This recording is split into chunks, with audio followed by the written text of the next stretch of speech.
Hey YouTube, what's going on? Deck profile right now of my Diamond Dude Turbo Summoner Monk Xyz deck. It's pretty cool, so I'll get into the profile and explain the cards. 2 Effect Veiler, 1 Elemental Hero Stratos, 3 Diamond Dude. If you guys don't know what this card does, you can reveal the top card of your deck. If it's a normal spell, which the majority of this deck is, send it to the graveyard. Then during your next turn, you can just activate the effect without having to pay the cost or anything.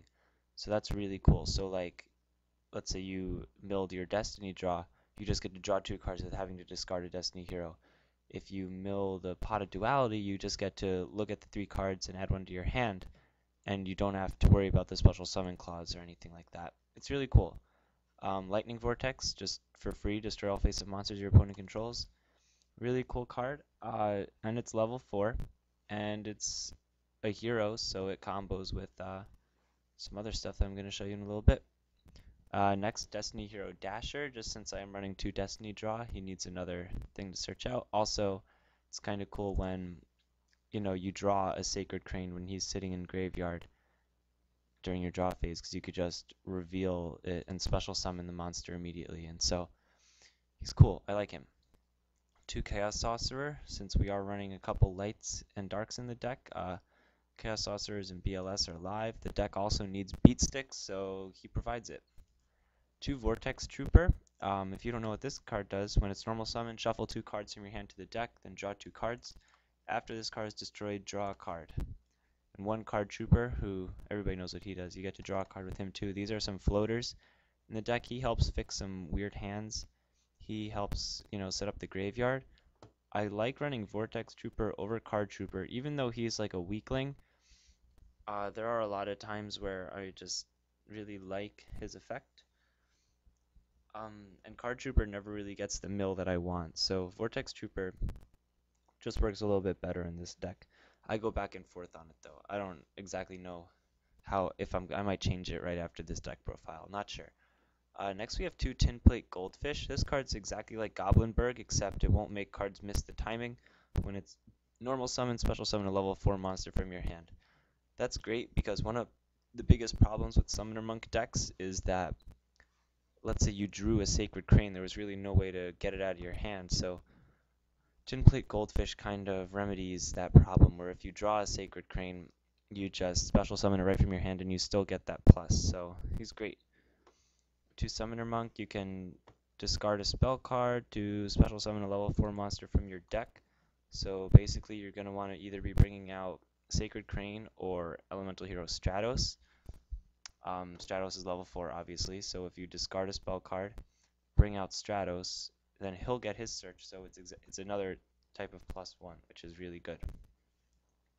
Where you'd probably be adding Diamond Dude to your hand, and then you'll start doing your Diamond Dude's plays next turn. Spell cards, Monster Reborn, Dark Hole, Lightning Vortex, discard 1 card, destroy all face-up monsters your opponent controls. Heavy Storm, MST, Night Shot. I'm just trying it out since it works with Diamond Dude. Just want to see what it does. Magical Stone Excavation, discard 2 cards, add a spell card from your graveyard to your hand. That's great. So yeah, with Diamond Dude you get to just add a spell card to your hand. Why not? Smashing Ground, 2 Destiny Draw, 3 Miracle Fusion, 3 Pot of Duality, 3 Call of the Haunted, Torrential Tribute, and Solemn Warning. I felt like a Solemn card was important in this deck. If I could fit in Solemn Judgment, I would. I don't exactly know what I would take out. This deck still needs a little bit of fine-tuning, like very, very fine-tuning, but right now I think I have a pretty good balance with it.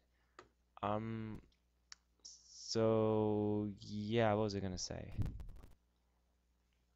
The cards that really work with Diamond, the reason why this deck has so much synergy is because Summoner Monk can discard the spell cards that I don't need. So like cards like Lightning Vortex or Magical Stone Excavation, which might otherwise just be dead sitting in my hand, I can just discard them with Summoner Monk, so they're not exactly dead because they enable me to get to tutor through my deck to get cards like Sacred Crane or Stratos and then keep going with the deck.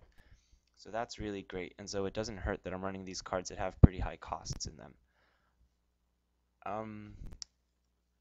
Extra deck, Gaia, Great Tornado, Nova Master, um, one shining, two absolute zero. He's the one who I really go for. I mean, these other ones I just put in here because I run a lot of attributes. You know, I have winds, I have earths, I have waters, I have fire in the form of the Volleyball chain.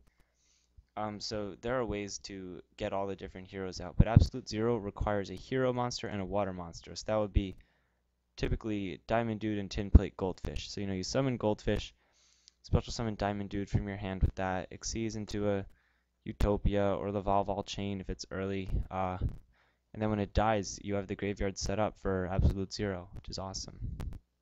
When Blade Armor Ninja, there are ways to get it out in this deck. Summon Stratos, he lives. The next turn you just summon the Diamond Dude, exceed for it. One Maestroke, the Symphony Djinn, just trying it out. I don't know. He's cool. Like if he's sitting on the field, I can like Dark Hole safely or something. The Volleyball chain is so broken. It's gonna be like like a $80 to $100 card when it comes out in America. It's just so good. You could send one card from your deck to the graveyard, or you can choose a monster and put it on the top of your deck. So you could just dump Dasher right to the graveyard with Lavalval Chain, or you can, if you have Call the Haunted in hand, just dump a Sacred Crane, whatever you want. Like this card, if I can exceed on turn one, this is who I'll exceed for. And I usually can exceed on turn one. Probably like 60 or 70%, 70% of the time, I'd say. So he's awesome. And it's kind of a shame though because I'm not going to be able to afford it when it comes out in real life. To Utopia and Utopia Ray, they're light targets for these guys, which is really good because there are only four, well technically five lights in the main deck. So it's good to have these lights, so I go for him a lot. Gemnite Pearl because he's big. 2600 is hard to get over. Shockmaster and Vylon de Sigma. These guys are also light, so that's cool. And the way to get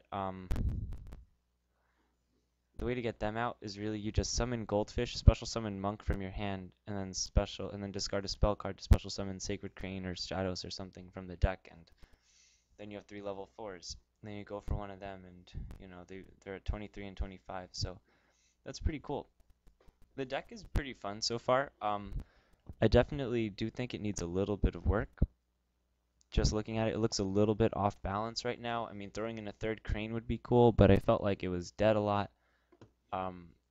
Still not sure about the troopers. If you guys have any suggestions about that, please suggest below.